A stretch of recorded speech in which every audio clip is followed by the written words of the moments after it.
네, 우리가 모두 어려운 시절을 통과하고 있지만 하나님께서 우리의 빛이 되시고 우리의 희망이 되신다는 사실을 끝까지 붙들게 되는 저와 여러분이 되기를 간절히 기도합니다. 오늘은 사순절 둘째 주일입니다. 함께 십자가를 지다라는 두 번째 시간으로 다른 역할로 함께 짐을 지다라는 제목으로 하나님 말씀을 나누겠습니다. 제가 어릴 때에 저희 집에 책을 팔러 오시는 외판원들이 계셨습니다. 아마 여러분도 비슷한 상황을 겪으셨겠죠. 그분은 커다란 브로셔를 가지고 와서 책을 이렇게 여러 질별로 소개를 했습니다. 그것을 보신 어머니는 세계 명작 동화 혹은 세계 백과사전 이런 커다란 질로 된 전집들을 사주시곤 했습니다. 아마 대부분의 부모님들이 이런 생각을 하셨겠죠. 집에 책이 많으면 아이들이 책을 읽을 것이고 그러면 좋은 사람이 될 거야. 그 마음을 품으셨을 것입니다. 그런데 불행히도 저는 그 책을 다 읽지 못했습니다. 한 10분의 1 정도 읽었을까요?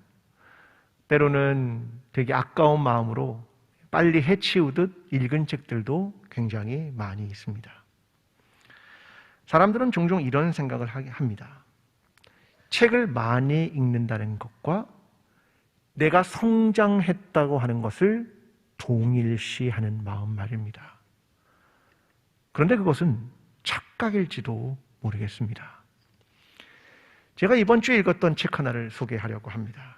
김범준 씨의 3번 읽기의 힘이라는 책입니다. 저 책은 반복해서 책을 읽으십시오. 네, 그 이야기를 하는 겁니다. 일단 한 번 읽고 굳이 찾아서 2번째 읽고 나를 바라보며 3번째 읽으십시오. 뭐 그런 내용의 책입니다. 그러니까 저 책이 말하는 건 뭐냐면 반복에 대한 이야기를 들려주고 싶은 겁니다. 그러면서 예를 하나 설명하는데요. 여러분에게 제가 한번 여쭤보겠습니다. 최근 한국이 종주국인 스포츠가 하나 있습니다. 자, 한국이 종주국인 스포츠 어떤 겁니까? 태권도라고 생각하지만 아닙니다. 최근에 종주국인 스포츠는 뭐냐면 e스포츠입니다. 아이들이 게임하는 그것 말입니다. 그걸 e스포츠라고 이야기를 합니다. 여기에 인기 종목이 뭐냐면 리그 오브 레전드라는 겁니다. LOL이라고 부르는 겁니다. 여러분, 이게 어느 정도 인기냐면 동시간 시청. 자, 2020년 이 LOL을 동시간 시청한 사람이 몇 명이냐면 16만 6천 명입니다. 엄청난 겁니다. 여러분, 우리도 예배를 실시간으로 보지만 16만 6천 명이 보지는 않습니다. 어떤 스포츠도 이 정도의 크기는 아닙니다. 근데 그 중에서 프로 선수들이 있습니다. 그 프로 선수는 다 오락을 하지만, 게임을 하지만 특별한 사람들인데요. 0.0018% 아주 소수가 이 프로게이머가 되는 겁니다. 한 사람이 물었습니다. 어떻게 프로게이머가 되셨습니까? 이 질문을 했습니다. 한 언론사에서 그것을 이렇게 기록을 했습니다. 이 스포츠에 관심 있는 젊은 친구들에게 프로게이머의 삶을 추천하는가? 라고 물었다. 그러자 프로를 꿈꾼다면 게임 외의 모든 것을 포기할 각오가 돼 있어야 한다는 답이 나왔다. 바늘구멍을 뚫는 이들은 지루할 만큼 규칙적이고 반복되는 일상을 보낸다. 이런 프로게이머가 되려면 어떻게 하냐면 지루하고 반복되는 일상을 얼만큼 보내느냐. 그게 프로게이머가 될 수 있는 방법입니다. 그 이야기를 하는 겁니다. 반복. 이것이 얼마나 중요한가에 대한 이야기를 다루고 있는 겁니다. 독서도 다르지 않습니다. 이 책이 말하는 건 이겁니다. 처음 한 번 읽고 다른 관점으로 2번째 읽고 나는 어떤 사람이 될 것인가를 생각하며 3번째 읽어라. 그리고 질문해라. 나는 이전보다 더 나은 내가 되었는가? 그 질문을 해야 한다는 겁니다. 여러분, 성경을 읽을 때도 다르지 않습니다. 반복하며 읽어야 합니다. 어떤 사람들은 이렇게 말합니다. 수백 번 성경을 읽었습니다. 잘하셨습니다.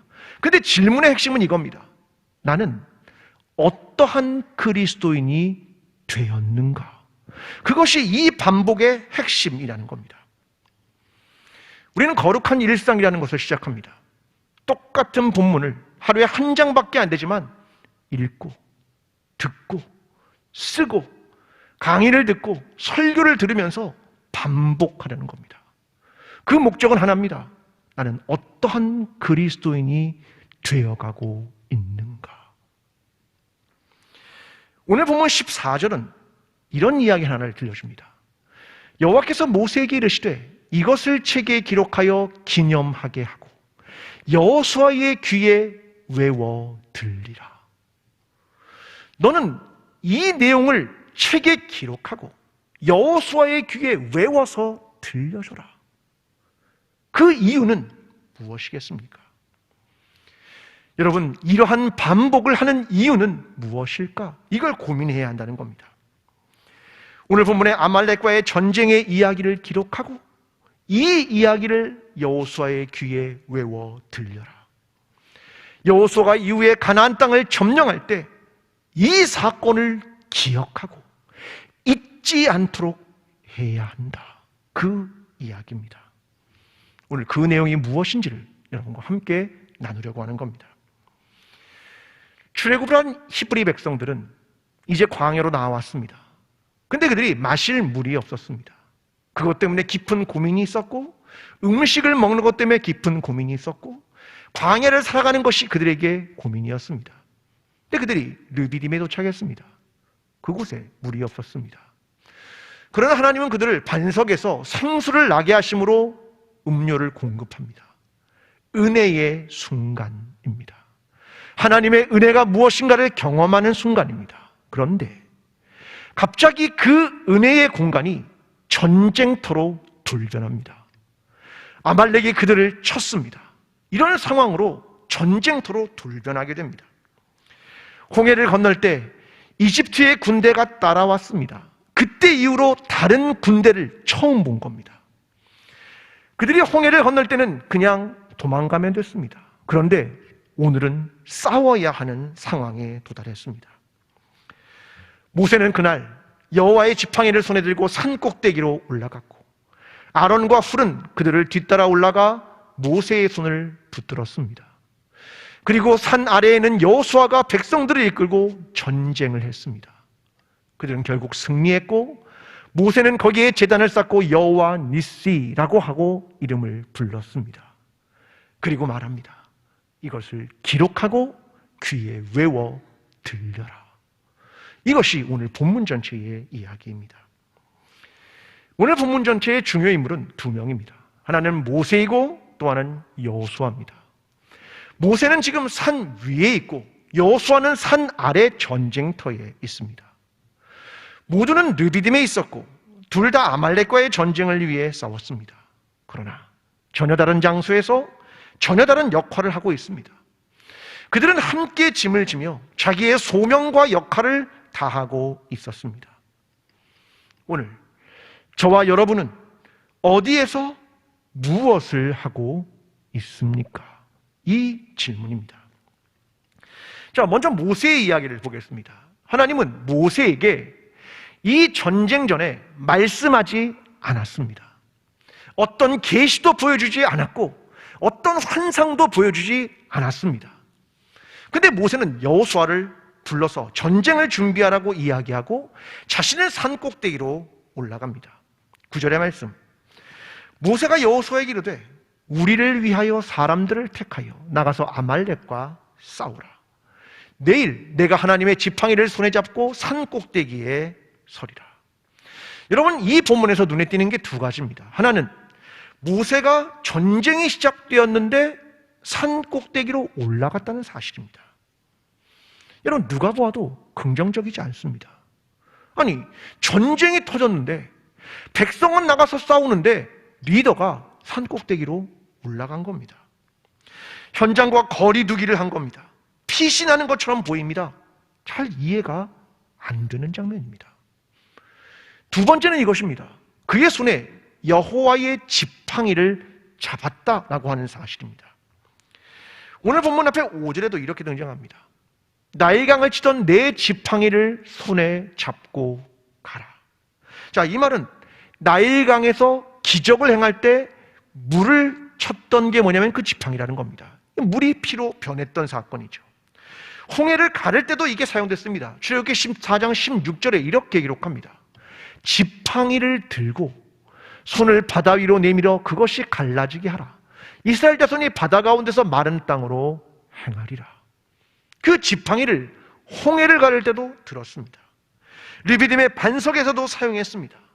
여호와의 지팡이, 나일강을 치던 지팡이, 홍해를 가른 지팡이 모두 같은 지팡이입니다. 하나님은 이걸 명령하지 않았습니다. 모세는 경험으로 이미 알고 있었다, 그 말입니다. 여러분, 상식적으로 한번 생각해 보겠습니다. 자, 전쟁이 터졌습니다. 근데 모세가 산 꼭대기로 올라갑니다. 무슨 도움이 되었을까요? 오직 손에 나무, 지팡이가 무슨 도움이 되었을까요? 아무런 도움이 되지 않았을 겁니다. 십자가는 어떻습니까? 골고다 언덕으로 오른 것이 우리에게 무슨 도움이 될 수 있겠습니까? 그가 나무를 어깨에 지고 십자가를 진 것이 무슨 도움이 되겠습니까? 여러분, 높이 올라갔다는 것은 누군가의 눈에 쉽게 띈다는 것을 의미합니다. 십자가를 세웠던 장소가 바로 그런 장소였습니다. 공개적인 광장, 극장, 높은 언덕, 범행 장소. 공개적으로 전시를 했고 범죄자의 수치를 극도로 나타내는 것이었습니다. 가장 적은 비용으로 범죄 억제책의 최대 효과를 보이는 것이었습니다. 그런데 십자가가 무슨 도움이 되었을까요? 자기의 잘못을 드러내는 것 이외에 무슨 효과가 있었을까요? 홀로 죽어가는 것이 어떤 의미가 있었을까요? 나무를 졌다는 것이 무슨 의미가 있겠습니까? 무의미한 것 아니겠습니까? 오늘 아말렉과의 전투에서 모세가 여호와의 지팡이를 들고 산 위에 올라갔다는 것이 무슨 의미가 있겠습니까? 여러분, 그런데 저는 여기서 아이러니 하나를 발견합니다. 산 꼭대기와 전쟁의 현장 사이에 멀리 서 있는 것과 동시에 전쟁에 누구보다 깊이 관여하고 있는 모세를 발견합니다. 여호와의 지팡이를 손에 들었습니다. 어쩌면 아무것도 할 수 없다는 것과 무엇이든 할 수 있다는 것 사이에 아이러니를 발견합니다. 예수 그리스도의 십자가는 골고다 언덕 위에 서 있지만 우리의 구원과 가장 깊이 관여되어 있습니다. 예수 그리스도의 십자가를 졌다는 것은 아무것도 할 수 없는 무기력한 상황이지만 그것이 영원한 구원의 능력입니다. 여러분, 예수 그리스도의 십자가가 아무것도 할 수 없다고 생각했던 십자가가 저와 여러분을 구원했다는 사실을 믿으십니까? 아멘. 이것이 우리의 믿음입니다. 여러분, 1919년 3월 1일 사람들은 손에 태극기를 들었습니다. 독립을 원한다면 총과 칼을 들어야겠죠. 근데 손에 태극기를 들었습니다. 효과적이었을까? 무슨 힘이 있었을까? 생각할 수밖에 없습니다. 1919년 3월 1일부터 4월 30일까지 조선 총독부의 공식 기록에 의하면 참여자 수가 106만 명입니다. 이 기간 동안 1214회의 만세 운동을 불렀습니다. 아니, 무슨 의미가 있겠습니까? 손에 태극기 하나를 들고 소리를 지른 것이 말입니다. 여러분, 그러나 이것이 임시정부를 수립하게 했고 독립에 대한 갈망을 불러일으켰고 민족의 자긍심을 높였고 세상 속의 평화가 얼마나 중요한지를, 독립이 얼마나 중요한지를, 그리고 이것을 통해서 폭력이 자리 잡게 된 일을 경험하게 되었다는 겁니다. 우리가 생각하기에 무의미하다라고 하는 그 일이 가장 강력한 힘을 만들어냈다는 겁니다. 저는 오늘 코로나를 겪고 있는 저와 여러분, 가장 큰 위기가 있다고 생각합니다. 그게 뭐냐면 무의미하다고 생각하는 일을 행하지 않기 시작했다, 이겁니다. 희생, 평화. 우리가 생각하기에 무의미하다고 생각하는 일은 행하지 않는 겁니다. 그 중에 하나가 있습니다. 기도입니다. 기도의 상실입니다. 사람들은 백신이 접종되기 시작하고 과학의 힘이 절대적이라는 시대를 살아가면서 기도가 무슨 의미가 있을까? 얼마나 무능한가? 이것을 생각할지도 모릅니다. 그래서 어느 순간 기도를 상실했고 십자가의 능력을 믿지 않기에 자기 십자가를 어느 누구도 지지 않으려 한다는데 문제가 있는 겁니다. 사랑하는 성도 여러분, 모세의 손을 보십시오. 여호와의 지팡이가 들려 있습니다. 아무것도 아닌 지팡이 하나이지만 하나님이 함께 하신다, 그것을 보여주는 의미를 담고 있는 겁니다. 아말렉과의 전쟁에서 승리로 이끈 것입니다. 무의미하다고 생각되는 기도와 십자가 속에 역사가 시작되었고 승리가 찾아온다는 사실을 믿으십니까? 고린도서 6장 10절은 말합니다. 아무것도 없는 자 같으나 모든 것을 가진 자로다. 여러분, 오늘 이 말씀을 믿으며 다시 기도의 자리로, 다시 십자가를 지는 자리로 나아가는 저와 여러분의 삶이 되기를 간절히 기도합니다. 여러분, 산 꼭대기에 올라간 사람은 모세 혼자가 아니었습니다. 한 사람은 아론이고 또 다른 사람은 훌입니다. 아론은 모세의 형이고 대제사장이고, 훌은 유대의 전승에 따르면 미리암의 남편이었습니다. 이들이 산 꼭대기로 올라갑니다. 자, 무슨 일을 했을까요? 11절과 12절입니다.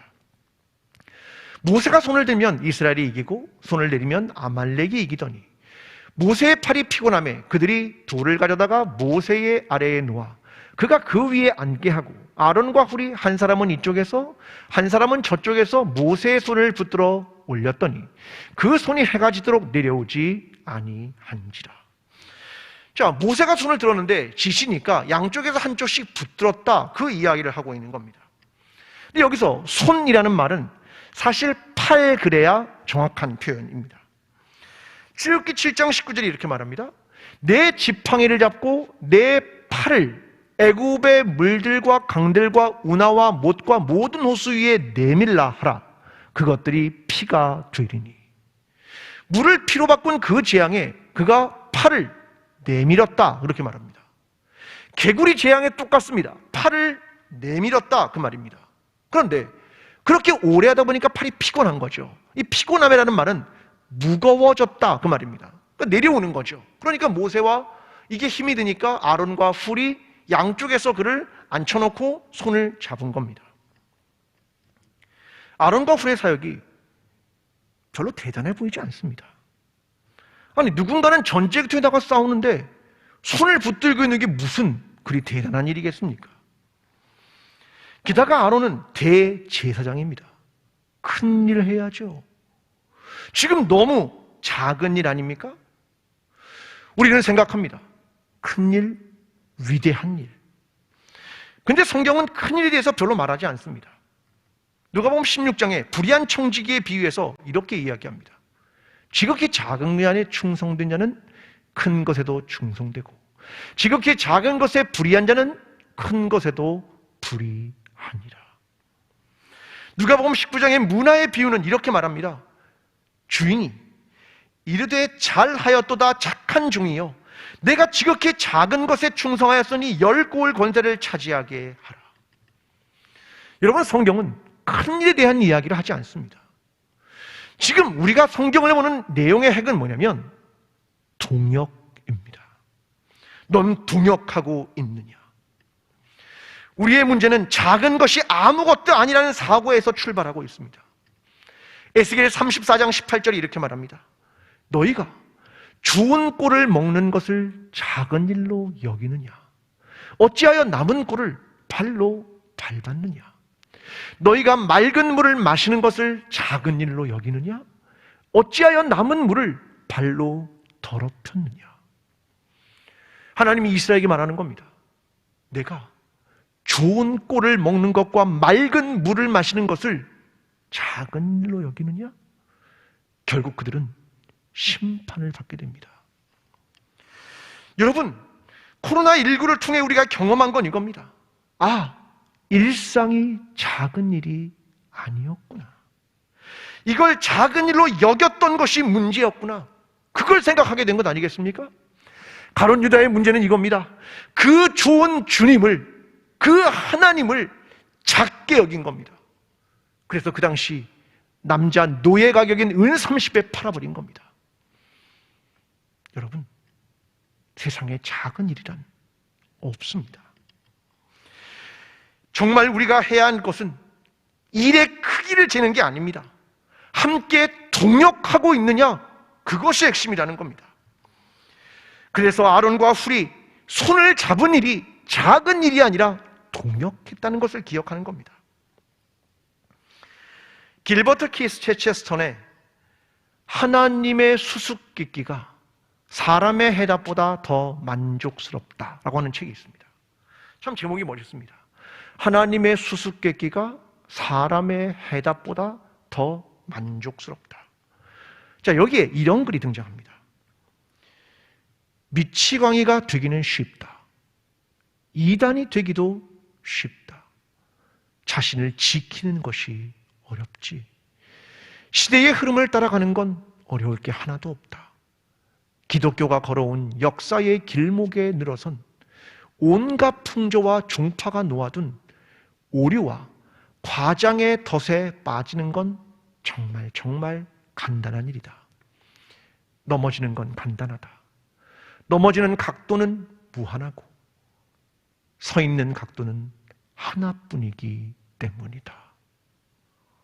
굉장히 묵직한 얘기를 하고 있는 겁니다. 넘어지는 건 간단합니다. 중력이 있으니까요. 넘어지는 각도도 많습니다. 그러나 서 있는 건 하나밖에 없다. 지키는 건 하나밖에 없다. 그 이야기를 들려주는 겁니다. 여러분, 오늘 우리가 동역을 해야 하는 이유가 여기 있습니다. 우리 모두가 지금 흔들림 없이 신앙 안에서 서 있어야 하는 겁니다. 이 시기를 잘 이겨내야 하고 서로가 서로를 지탱해내야 하는 겁니다. 이걸 위해 동역해야 하는 것입니다. 넘어지지 않고 서로의 믿음과 신앙을 지탱해 나가는 것, 이것이 필요한 시기이기 때문입니다. 오늘 저와 여러분이 우리의 이웃과 또한 우리의 지체들을 기억하며 그들을 함께 지탱해 나며 함께 동역해가는 저와 여러분의 삶이 되기를 간절히 기도합니다. 오늘 모세와 아론과 훌은 산 꼭대기로 올라가 기도할 때 전투의 현장에 여호수아가 있었습니다. 모세가 여호수아에게 이렇게 말합니다. 우리를 위하여 사람들을 택하여 나가서 아말렉과 싸우라. 자, 그는 택하여 이 말을 합니다. 자, 여기에는 이유가 있습니다. 자, 이 히브리어 부하르라는 말은 뽑는다, 선택한다, 그런 말입니다.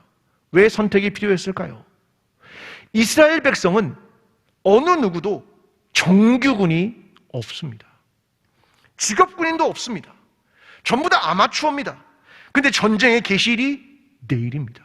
시간도 없고 훈련도 못합니다. 그게 선택한다, 그 말의 뜻입니다. 근데 여기서 처음 등장하는 하나의 단어가 등장합니다. 그게 뭐냐면 여호수아라는 말입니다.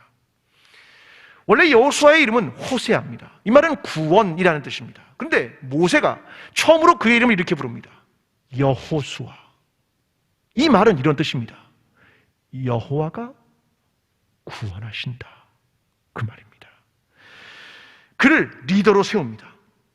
여호와가 구원하신다.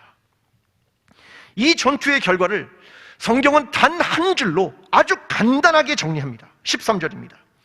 여호수아가 칼날로 아말렉과 그 백성을 쳐서 무찌르니라. 너무 짧습니다.